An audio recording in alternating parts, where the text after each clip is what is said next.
வணக்கம் வேந்தரின் அந்திமாலை தொடர் செய்திகளுக்காக ராகப்பிரியா. ஷமீனா, முதலில் தலைப்புச் செய்திகள்.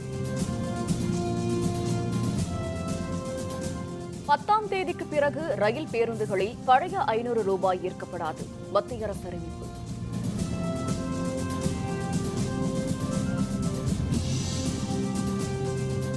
ரூபாய் 2000ற்கு குறைவான மின்னணு பணப்பரிமாற்றங்கள் சேவை வரியை ரத்து செய்தது மத்திய அரசு.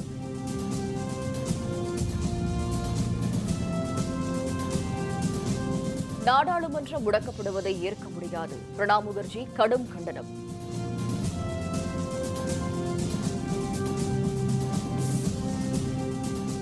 ரூபாய் நோட்டு செல்லாது என்ற அறிவிப்பு மிகப்பெரிய தவறு, மத்திய அரசு மீது ராகுல் காந்தி குற்றச்சாட்டு.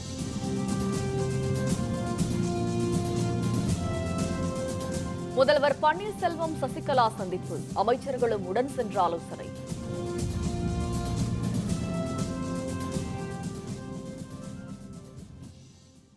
பேருந்து, ரயில், மெட்ரோ ரயில் சேவைகளுக்கு பழைய 500 ரூபாய் நோட்டுகள் நாளை மறுநாள் வரை மட்டுமே ஏற்றுக்கொள்ளப்படும் என்று மத்திய அரசு அறிவித்துள்ளது.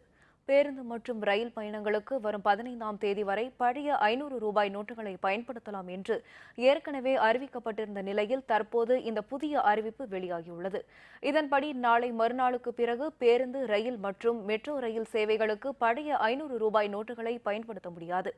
மத்திய அரசின் இந்த புதிய அறிவிப்பின் மூலம் 10ஆம் தேதிக்கு பிறகு பேருந்து, ரயில் பயணங்களுக்கு பழைய 500 ரூபாய் நோட்டுகளை பயன்படுத்த முடியாத நிலை ஏற்பட்டுள்ளது.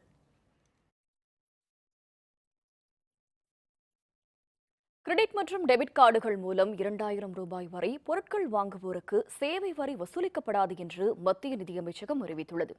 மதிப்பிழந்த பணத்தால் அறிவிக்கப்பட்ட பிறகு பணப்பரிமாற்றத்தை முழுமையாக குறைக்க மத்திய அரசு பல்வேறு நடவடிக்கைகளை மேற்கொண்டு வருகிறது. இதன் ஒரு பகுதியாக மின்னணு பணப்பரிமாற்றத்தை விரிவுபடுத்துவதற்கு தேவையான ஆலோசனைகளை வழங்க மாநில முதல்வர்களை உள்ளடக்கிய 13 பேரை கொண்ட உயர்நிலை குழு அமைக்கப்பட்டுள்ளது. டெபிட் கார்டு, கிரெடிட் கார்டு உள்ளிட்டவற்றை அதிக அளவு பயன்படுத்துமாறு இளைஞர்களுக்கு பிரதமர் மோடி அழைப்பு விடுத்தார். இதன் அடுத்த கட்டமாக கிரெடிட் மற்றும் டெபிட் கார்டுகளை பயன்படுத்தி ஒருமுறை 2000 ரூபாய் வரை பொருட்களை வாங்குவோருக்கு சேவை வரி வசூலிக்கப்படாது என மத்திய அரசின் நிதித்துறை அமைச்சகம் இன்று அறிவித்துள்ளது. தற்போது இத்தகைய பணப்பரிமாற்றத்துக்கு 14% சேவை கட்டணமாகவும், தூய்மை இந்தியா மற்றும் கிருஷி கல்யாண் ஆகிய திட்டங்களுக்காக தலா 0.5% சேவை கட்டணமாக வசூலிக்கப்படும் என்றும் தெரிகிறது. நாடாளுமன்றத்தின் இரு அவைகளையும் எதிர்க்கட்சிகள் முடக்கி வருவதை ஏற்க முடியாது என்று குடியரசுத் தலைவர் பிரணாப் முகர்ஜி கண்டனம் தெரிவித்துள்ளார். புதுதில்லியில் டிஃபென்ஸ் எஸ்டேட் டே நிகழ்ச்சி நடைபெற்றது.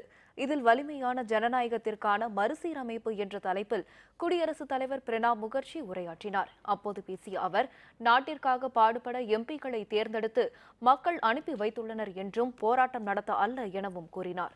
வேறு எங்கு வேண்டுமானாலும் ஆர்ப்பாட்டம் நடத்தலாம் என்றும் நாடாளுமன்றத்தில் மக்கள் பிரச்சினைகளுக்கு மட்டுமே முக்கியத்துவம் அளித்து விவாதம் நடத்த வேண்டும் என்றும் அவர் குறிப்பிட்டார். நாடாளுமன்றத்தை முடக்குவது ஏற்கத்தக்கது அல்ல என்றும் பிரணாப் முகர்ஜி தெரிவித்தார்.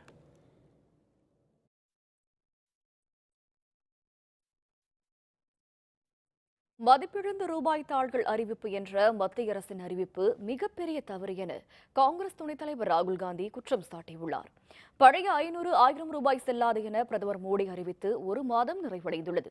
எனினும் போதிய பணத்தாள்கள் இருப்பில் இல்லாததால் வங்கியிலிருந்து பணம் எடுக்க பல்வேறு கட்டுப்பாடுகள் விதிக்கப்பட்டன. இதன் காரணமாக வங்கிகளிலும் ஏடிஎம்களிலும் ஏராளமானோர் நீண்ட வரிசையில் காத்திருந்து பணம் எடுக்க வேண்டிய நிலைமை ஏற்பட்டுள்ளது. இதே பிரச்சினையை நாடாளுமன்றத்தில் எதிர்க்கட்சிகள் எழுப்பி அமளியில் ஈடுபட்டதால் அவை நடவடிக்கைகள் முடங்கின. மதிப்பிழந்த நோட்டு அறிவிப்பு வெளியான நாளை கருப்பு நாளாக அறிவித்து எதிர்க்கட்சிகள் நாடாளுமன்ற வளாகத்தில் போராட்டத்தில் ஈடுபட்டனர். இதில் கலந்து கொண்டு பேசிய காங்கிரஸ் துணைத் தலைவர் ராகுல் காந்தி, மதிப்பிழந்த ரூபாய் தாள் தொடர்பான அறிவிப்பு எவ்வித ஆலோசனையும் இல்லாமல் எடுக்கப்பட்ட முடிவு என தெரிவித்தார். கருப்பு பணத்திற்கு எதிரான நடவடிக்கை என முதலில் தெரிவித்த பிரதமர் மோடி, பின்னர் கள்ள நோட்டிற்கு எதிரானது என்றும் ரொக்க பரிமாற்றத்திற்கு எதிரானது எனவும் கூறியிருப்பதை ராகுல் காந்தி குறிப்பிட்டார்.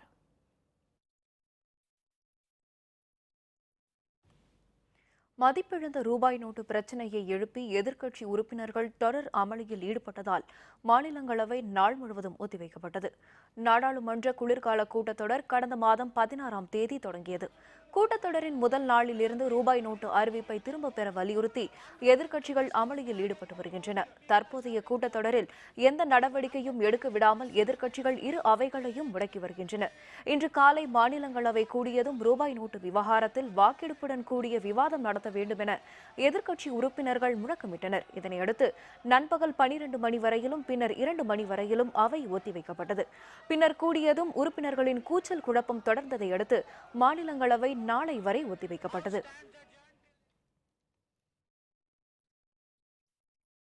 வரும் 30ஆம் தேதிக்குள் நாட்டில் பணத்தட்டுப்பாடு தீரும் என மத்திய நிதியமைச்சர் அருண்ஜேட்லி தெரிவித்துள்ளார். மக்களவை இன்று காலை கூடியதும் ரூபாய் நோட்டு விவகாரத்தை எதிர்க்கட்சி உறுப்பினர்கள் எழுப்பினர். இதனால் ஏற்பட்ட அமளியை அடுத்து முதலில் நண்பகல் 12 மணி வரையிலும் பின்னர் 2 மணி வரையிலும் அவை ஒத்திவைக்கப்பட்டது. இதனைத் தொடர்ந்து அவை கூடியதும் எதிர்க்கட்சி உறுப்பினர்களுக்கு மத்திய நிதியமைச்சர் அருண்ஜேட்லி பதிலளித்தார். அப்பொழுது பேசிய அவர் 10 ஆண்டு கால காங்கிரஸ் ஆட்சியில் கருப்பு பணத்தை ஒழிக்க எந்த நடவடிக்கையும் எடுக்கவில்லை என தெரிவித்தார். பண மதிப்பு நீக்க விவகாரத்தில் பிரதமர் கூறியதைப் போல வரும் 30ஆம் தேதிக்குள் இயல்பு நிலை திரும்ப நடவடிக்கை எடுக்கப்பட்டு வருவதாகவும் அருண்ஜேட்லி கூறினார். மத்திய நிதியமைச்சர் அருண்ஜேட்லியின் விளக்கத்தை ஏற்க மறுத்த எதிர்க்கட்சி உறுப்பினர்கள் மீண்டும் அமளியில் ஈடுபட்டனர். இதனால் நாள் முழுவதும் அவையை ஒத்திவைப்பதாக மக்களவைத் தலைவர் சுமித்ரா மகாஜன் அறிவித்தார்.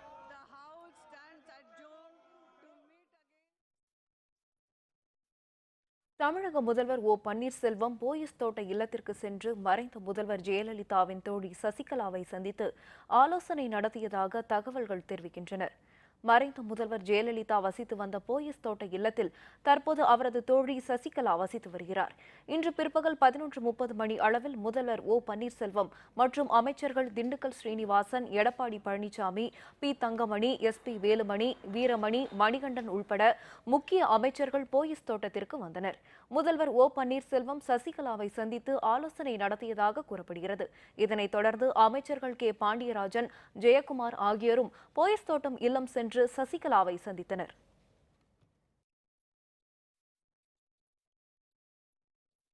சென்னை மெரினா கடற்கரையில் எம்ஜிஆர் நினைவிட வளாகத்தில் மறைந்த தமிழக முதல்வர் ஜெயலலிதா அடக்கம் செய்யப்பட்டுள்ள இடத்தில் 3வது நாளாக இன்றும் ஆயிரக்கணக்கான மக்கள் நேரில் சென்று அஞ்சலி செலுத்தி வருகின்றனர்.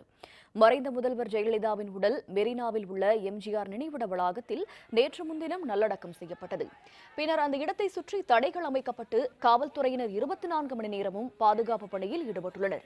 மறைந்த முதல்வர் ஜெயலலிதாவின் நினைவிடத்தில் நல்லடக்கம் செய்த நாளன்று வெளி மாவட்டங்களைச் சேர்ந்த அதிமுக தொண்டர்கள் மற்றும் மக்கள் அஞ்சலி செலுத்த முடியவில்லை. இதனால் தொடர்ந்து இரவு பகலாக ஆயிரக்கணக்கான மக்கள் 3வது நாளாக இன்றும் அஞ்சலி செலுத்த குவிந்தனர். வெளிநாட்டு சுற்றுலா பயணிகள் முதல் தமிழகத்தின் அனைத்து மாவட்டங்களைச் சேர்ந்த மக்கள் ஜெயலலிதா நல்லடக்கம் செய்யப்பட்ட இடத்தில் கூடி அஞ்சலி செலுத்தி வருகின்றனர். அவர்களுக்கு சென்னை மாநகராட்சி சார்பில் இலவச மருத்துவ முகாம் மற்றும் அதிமுக சார்பில் உணவும் வழங்கப்பட்டு வருகிறது. நினைவிடத்தில் கூடிய அதிமுகவினர் இன்று மொட்டையடித்து அஞ்சலி செலுத்தி வருகின்றனர். மேலும் முதல்வர் வசித்து வந்த போயஸ் தோட்டத்தில் உள்ள வேதா இல்லத்தை அம்மா நினைவிடமாக கொண்டு வர வேண்டும் என்றும் மக்கள் வலியுறுத்தி வருகின்றனர்.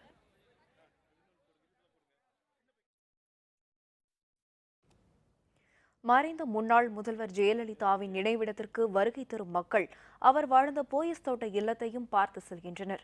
மறைந்த முதல்வர் ஜெயலலிதாவின் உடல் மெரினாவில் உள்ள எம்ஜிஆர் நினைவிட வளாகத்தில் நேற்று முன்தினம் நல்லடக்கம் செய்யப்பட்டது. சென்னையில் அவர் வசித்து வந்த போயஸ் தோட்டத்தில் உள்ள வேதா இல்லத்தை பார்க்க நாளுக்கு நாள் மக்கள் கூட்டம் அதிகமாகி வருகிறது. திருச்சி, மதுரை, கோயம்புத்தூர், சேலம், கன்னியாகுமரி உள்பட பல்வேறு மாவட்டத்தைச் சேர்ந்த அதிமுகவினர் மற்றும் மக்கள் முதல்வர் ஜெயலலிதா வாழ்ந்த இடத்தை கண்ணீர் மல்க பார்த்து செல்கின்றனர். மேலும் முதல்வராக இருந்தபோது அவர் கொண்டு வந்த நலத்திட்டங்களை அவர்கள் நினைவு கூர்ந்து இந்த திட்டங்கள் தொடர வேண்டும் என்றும் வலியுறுத்தியுள்ளனர்.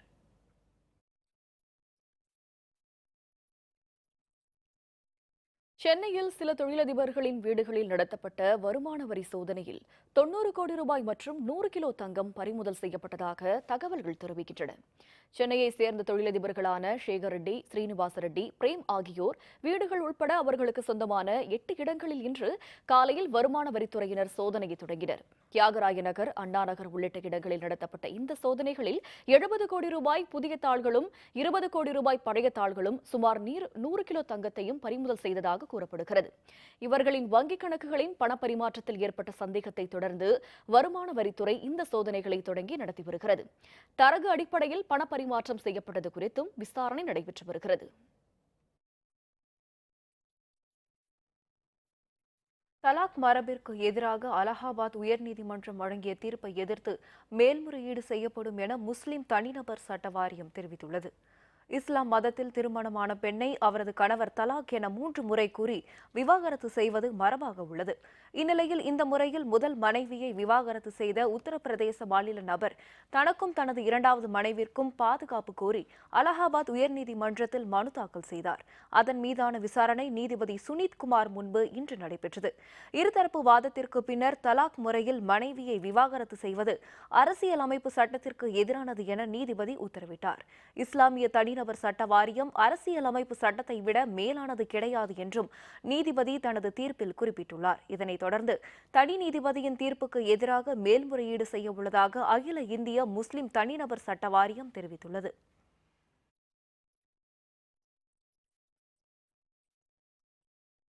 காஷ்மீர் மாநிலத்தில் ராணுவத்தினர் நடத்திய தேடுதல் வேட்டையில் லஷ்கர்-இ-தொய்பா பயங்கரவாத இயக்கத்தைச் சேர்ந்த 3 பேர் சுட்டுக் கொல்லப்பட்டனர். ஜம்மு காஷ்மீர் மாநிலம் அனந்த்நாக் மாவட்டம் அரிஹல் என்ற இடத்தில் லஷ்கர்-இ-தொய்பா பயங்கரவாத இயக்கத்தினர் பதுங்கியிருப்பதாக தகவல் கிடைத்தது. இதனையடுத்து அந்த பகுதியை சுற்றி வளைத்த பாதுகாப்பு படையினர் தேடுதல் நடவடிக்கையில் ஈடுபட்டனர். அப்பொழுது பதுங்கியிருந்த பயங்கரவாதிகள் துப்பாக்கியால் சுட்டனர். இதற்கு ராணுவத்தினரும் எதிர் தாக்குதல் நடத்தினர். இதில் 3 பயங்கரவாதிகள் சுட்டுக் கொல்லப்பட்டதாக ராணுவ தரப்பில் தெரிவிக்கப்பட்டுள்ளது.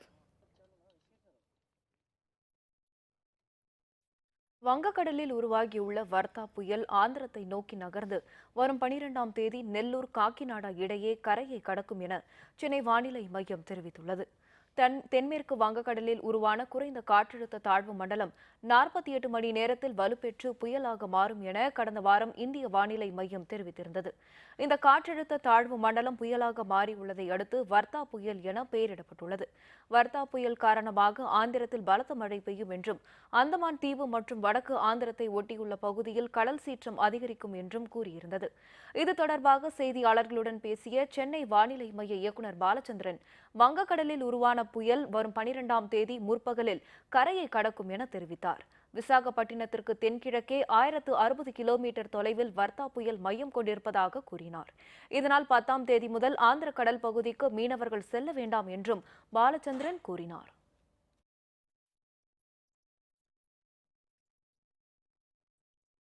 மறைந்த முதல்வர் ஜெயலலிதாவுக்கு புதுச்சேரியில் சிலை, அமைச்சரவையில் முடிவெடுக்கப்படும் என நாராயணசாமி தகவல். விவரம் விளம்பர இடைவேளைக்கு பிறகு.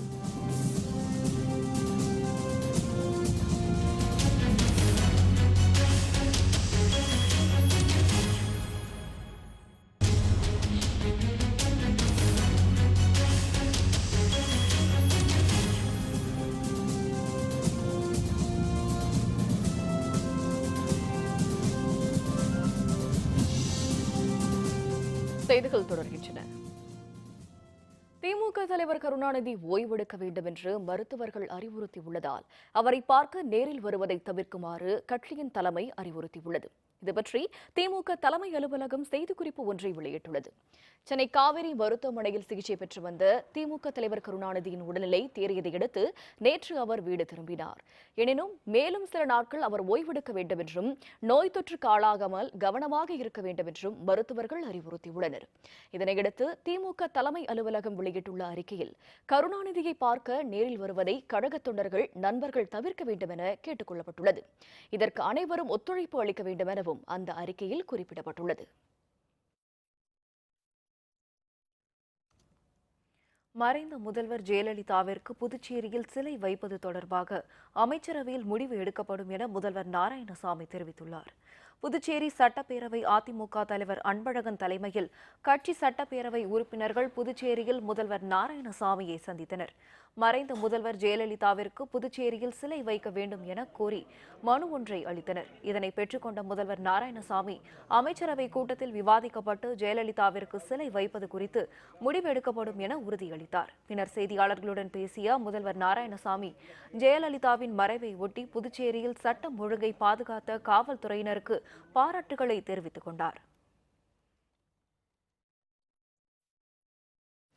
பொங்கலுக்கு ஜல்லிக்கட்டு நடத்த தேவையான முயற்சிகளை மத்திய அரசு மேற்கொள்ள வேண்டும் என தமிழக காங்கிரஸ் கட்சியின் தலைவர் திருநாவுக்கரசர் வேண்டுகோள் விடுத்துள்ளார்.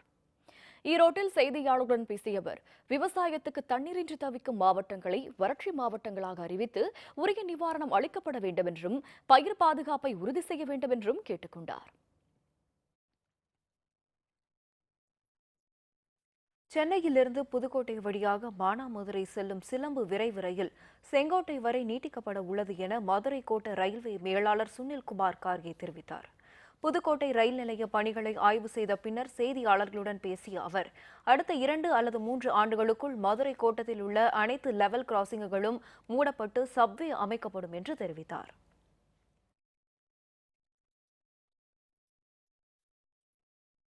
மறைந்த முன்னாள் முதல்வர் ஜெயலலிதாவுக்கு அஞ்சலி செலுத்தும் விதமாக கன்னியாகுமரியில் அதிமுகவினர் சார்பில் 9 டன் கடல் மணலில் சிற்பம் உருவாக்கப்பட்டது.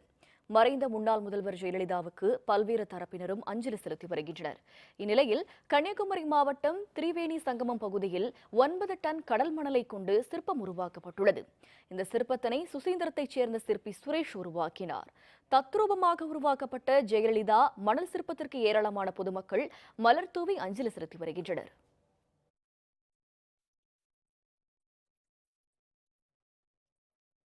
புதுக்கோட்டை மாவட்டத்தில் இயங்கி வரும் அரசு மதுபான கடையை மூட வலியுறுத்தி 300க்கும் அதிகமானோர் வட்டாட்சியர் அலுவலகத்தை முற்றுகையிட்டனர். புதுக்கோட்டை மாவட்டம் கந்தர்வக்கோட்டை அருகே உள்ள தச்சன்குறிச்சி கிராமத்தில் அரசு மதுபான கடை இயங்கி வருகிறது. இதனை உடனடியாக மூடக்கோரி அந்த பகுதி மக்கள் கந்தர்வக்கோட்டை வட்டாட்சியர் அலுவலகத்தை முற்றுகையிட்டு மனு அளித்தனர். விரைந்து நடவடிக்கை எடுக்காவிட்டால் சாலை மறியலில் ஈடுபட போவதாகவும் அவர்கள் கூறினர்.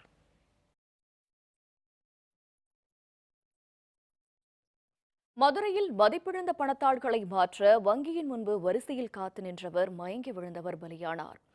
மதுரை பழங்கானந்தத்தில் உள்ள கனரா வங்கியில் எஸ்எம்இ கிளையில் தெற்குமாசி வீதியைச் சேர்ந்த அண்ணாமலை என்பவர் தன்னிடம் உள்ள பழைய பணத்தாள்களை மாற்றுவதற்காக நீண்ட வரிசையில் நின்று கொண்டிருந்தார். பிளாஸ்டிக் கம்பெனி வைத்திருந்த இவருக்கு வங்கி முன்பு வரிசையில் நின்ற பொழுது மயக்கம் ஏற்பட்டு கீழே விழுந்தார். இதுபற்றி 108 ஆம்புலன்ஸிற்கு தகவல் தெரிவிக்கப்பட்டது. அவர்கள் பரிசோதித்து பார்த்ததில் அண்ணாமலை இறந்தது தெரியவந்தது. பின்னர் அண்ணாமலையின் உடல் மதுரை ராஜாஜி அரசு மருத்துவமனைக்கு அனுப்பி வைக்கப்பட்டது.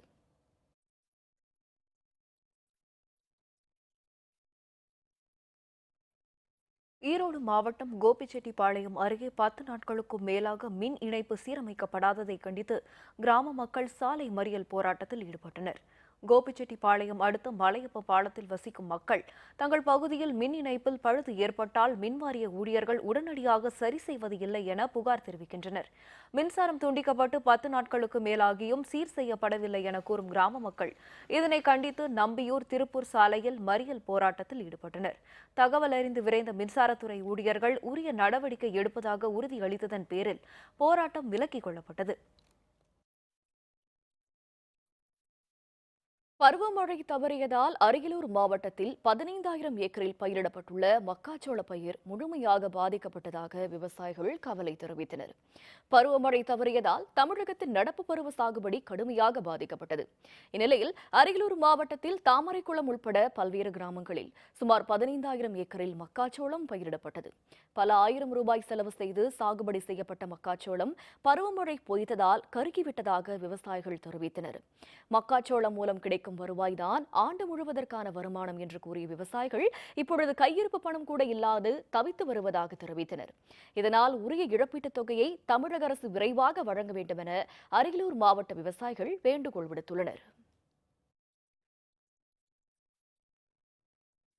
தருமபுரி மாவட்டம் ஒகேனக்கல் அருகே காவிரி ஆற்றில் போதிய தண்ணீர் இல்லாததால் கரையோர பகுதி விவசாயிகள் கலக்கமடைந்துள்ளனர். ஒகேனக்கல் அருகிலுள்ள பிலிகுண்டலூர், நாகமரை, பண்ணவாடி, ஏமனூர் உள்ளிட்ட 100க்கும் மேற்பட்ட கிராமங்கள் காவிரி ஆற்றின் கரையோரம் அமைந்துள்ளன. அந்த கிராமங்களைச் சேர்ந்த விவசாயிகள் காவிரி ஆற்றிலிருந்து பாசனத்திற்கு தண்ணீர் எடுத்து சாகுபடி பணிகளில் ஈடுபடுவது வழக்கம். அதன்படி பல ஆயிரம் ஏக்கரில் எள், சோளம், கம்பு, பருத்தி உள்ளிட்ட பல்வேறு சாகுபடிகளில் விவசாயிகள் ஈடுபட்டுள்ளனர். காவிரி ஆற்றில் நாளுக்கு நாள் தண்ணீர் குறைந்து வருவதாக கூறும் விவசாயிகள் ஓடை போல காட்சியளிக்கும் ஆற்று நீரும் விரைவில் வற்றிவிடும் என தெரிவித்தனர். இதனால் அறுவடை காலம் வரை பயிர்களுக்கு தண்ணீர் கிடைக்காது என்று அச்சத்துடன் கூறிய அவர்கள் தண்ணீர் இன்றி பயிர்கள் கருகினால் தங்களுக்கு பல லட்சம் ரூபாய் நட்டம் ஏற்படும் என தெரிவித்தனர்.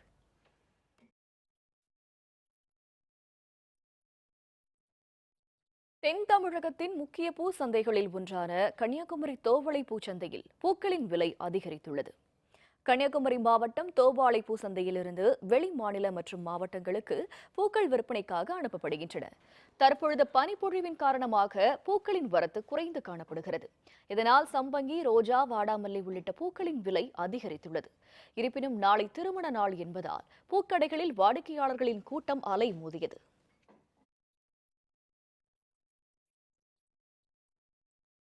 மலேசியாவில் நடைபெறும் பன்னாட்டுப் போட்டியில் பங்கேற்பதற்கு தேவையான நிதி உதவி கிடைக்காததால் திருச்சி மாணவி சுபாஷினி தவித்து வருகிறார். கருமண்டபத்தைச் சேர்ந்த மாணவி சுபாஷினி சட்டக் கல்லூரியில் பயின்று வருகிறார். சிலம்பாட்ட வீராங்கனையான இவர் மாவட்ட, மாநில அளவிலான பல்வேறு போட்டிகளில் அரிய சாதனைகளை நிகழ்த்தியுள்ளார். மேலும் கடந்த பிப்ரவரி மாதம் தஞ்சையில் நடைபெற்ற அகில இந்திய போட்டியில் தங்கம், வெள்ளி மற்றும் வெண்கல பதக்கங்களையும் வென்றுள்ளார். இந்நிலையில் வரும் 26ஆம் தேதி மலேசியாவில் நடைபெறவுள்ள பன்னாட்டு சிலம்பாட்ட போட்டிக்கும் அவர் தகுதி பெற்றுள்ளார். இருப்பினும் அங்கு செல்வதற்கு தேவையான நிதி இல்லாததால் சுபாஷினி கவலை அடைந்துள்ளார். மலேசியா செல்ல நிதியுதவி செய்தால் போட்டிகளில் வென்று தமிழகத்திற்கும் இந்தியாவிற்கும் நிச்சயம் புகழை தேடி தருவேன் என வீராங்கனை சுபாஷினி நம்பிக்கை தெரிவித்தார். வங்கக்கடலில் உருவான குறைந்த காற்றழுத்த தாழ்வு நிலை காரணமாக நாகப்பட்டினம் துறைமுகத்தில் நேற்று 1ஆம் எண் புயல் கூண்டு ஏற்றப்பட்டது. இந்நிலையில் இன்று வர்தா புயல் உருவானதை அடுத்து 2ஆம் எண் புயல் எச்சரிக்கை கூண்டு ஏற்றப்பட்டுள்ளது. கடல் சீற்றத்துடன் காணப்படுவதால் பெரும்பாலான மீனவர்கள் கடலுக்கு செல்லவில்லை. இதேபோன்று கடலூர் துறைமுகத்திலும் 2ஆம் எண் புயல் எச்சரிக்கை கூண்டு ஏற்றப்பட்டுள்ளது. கடல் சீற்றத்துடன் காணப்படுவதால் சாமையார்பேட்டை, தாழங்குடா, தேவனாம்பட்டினம், சோத்திக்குப்பம் உள்ளிட்ட பகுதிகளைச் சேர்ந்த மீனவர்கள் கடலுக்கு செல்லவில்லை. இதனால் அவர்களின் படகுகள் கரையில் நிறுத்தி வைக்கப்பட்டிருந்தன.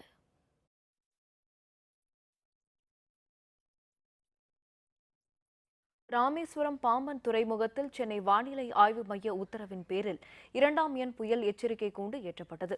தென்கிழக்கு வங்கக்கடலில் உருவாகியுள்ள குறைந்த காற்றழுத்த தாழ்வு மண்டலம் புயலாக மாறியுள்ளதாக வானிலை ஆய்வு மையம் தெரிவித்துள்ளது. இதனையடுத்து சென்னை வானிலை ஆய்வு மைய உத்தரவின் பேரில் பாம்பன் துறைமுகத்தில் 2ஆம் எண் புயல் எச்சரிக்கை கூண்டு ஏற்றப்பட்டது.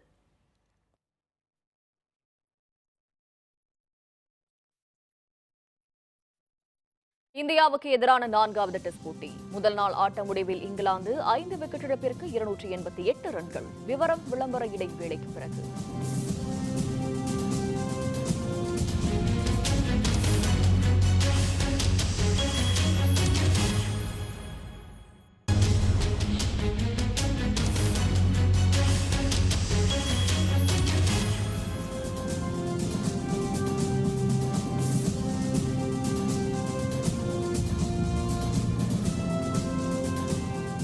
செய்திகள் தொடர்கின்றன. பெருநாட்டில் ஊதிய உயர்வு கோரி நீதிமன்ற ஊழியர்கள் மேற்கொண்ட ஆர்ப்பாட்டத்தில் வன்முறை வெடித்தது. பெருநாட்டின் தலைநகர் லிமாவில் உள்ள நீதிமன்ற வளாகத்தில் நூற்றுக்கணக்கான நீதித்துறை பணியாளர்கள் திரண்டனர். நாடு முழுவதும் உள்ள நீதிமன்ற பணியாளர்களுக்கு ஊதிய உயர்வு வழங்க கோரி முழக்கங்கள் எழுப்பி அவர்கள் ஆர்ப்பாட்டத்தில் ஈடுபட்டனர். அப்போது ஒரு சிலர் பாதுகாப்பு தடுப்புகளை மீறி நீதிமன்றத்திற்குள் நுழைய முற்பட்ட போது அவர்களை காவல்துறையினர் தடுத்தனர். இதனால் இருதரப்பினரிடையே மோதல் ஏற்பட்டது. இதனிடையே மற்றொரு குழுவினர் நீதிமன்ற வளாக சாலையில் வைக்கப்பட்டிருந்த பொருட்களுக்கு தீ வைத்து எரித்தனர். இதனால் அந்த பகுதியே போர்க்களம் போல் காட்சியளித்தது. வன்முறையில் ஈடுபட்டோர் மீது லேசான தடியடி நடத்தி பெரு காவல்துறையினர் விரட்டியடித்தனர். இந்தியாவுக்கு எதிரான 4வது டெஸ்ட் போட்டியின் முதல் நாள் ஆட்ட முடிவில் இங்கிலாந்து அணி 5 விக்கெட் இழப்பிற்கு 288 ரன்களை எடுத்துள்ளது. இந்தியாவில் பயணம் மேற்கொண்டுள்ள இங்கிலாந்து அணி 5 டெஸ்ட் போட்டிகள் கொண்ட தொடரில் விளையாடி வருகிறது. இதுவரை 3 போட்டிகள் நடைபெற்றுள்ள நிலையில் இந்திய அணி 2-0 என்ற கணக்கில் தொடரில் முன்னிலை பெற்றுள்ளது. 4வது டெஸ்ட் போட்டி மகாராஷ்டிரா மாநிலம் மும்பையில் உள்ள வான்கடை திடலில் இன்று தொடங்கியது. இதில் டாஸ் வென்ற இங்கிலாந்து அணி கேப்டன் அலிஸ்டர் குக் பேட்டிங்கை தேர்வு செய்தார். இதனையடுத்து பேட்டிங்கை தொடங்கிய இந்திய அணி முதல் நாள் ஆட்ட முடிவில் 5 விக்கெட் இழப்பிற்கு 288 ரன்களை எடுத்துள்ளது. கேப்டன் அலிஸ்டர் குக் 46 ரன்களிலும் ஜோ ரூட் 21 ரன்களிலும் ஆட்டமிழந்தனர். முதன்முறையாக டெஸ்ட் போட்டியில் களமிறங்கிய கிடன் ஜென்னிங்ஸ் 112 ரன்களை எடுத்து ஆட்டமிழந்தார். இந்திய அணி தரப்பில் அஸ்வின் 4 விக்கெட்டுகளையும் ரவீந்திர ஜடேஜா 1 விக்கெட்டுகளையும் கைப்பற்றினர். மீண்டும் தலைப்புச் செய்திகள். 10ஆம் தேதிக்கு பிறகு ரயில் பேருந்துகளிலும் பழைய 500 ரூபாய் ஏற்கப்படாது, மத்திய அரசு அறிவிப்பு. ரூபாய் 2000ற்கு குறைவான மின்னணு பண பரிமாற்றங்கள் சேவை வரியை ரத்து செய்தது மத்திய அரசு. நாடாளுமன்றம் முடக்கப்படுவதை ஏற்க முடியாது. பிரணாப் முகர்ஜி கடும் கண்டனம். ரூபாய் நோட்டு செல்லாது என்ற அறிவிப்பு மிகப்பெரிய தவறு. மத்திய அரசு மீது ராகுல் காந்தி குற்றச்சாட்டு. முதல்வர் பன்னீர்செல்வம் சசிகலா சந்திப்பு. அமைச்சர்களும் உடன் சென்று ஆலோசனை. இத்துடன் வேந்தரின் அந்திமாலை தொடர் செய்திகள் நிறைவடைந்தன. மீண்டும் இரவு 7:30 மணிக்கு ஒரு நாள் ஒரு பொழுது இரவு செய்திகளில் சந்திப்போம். வணக்கம்.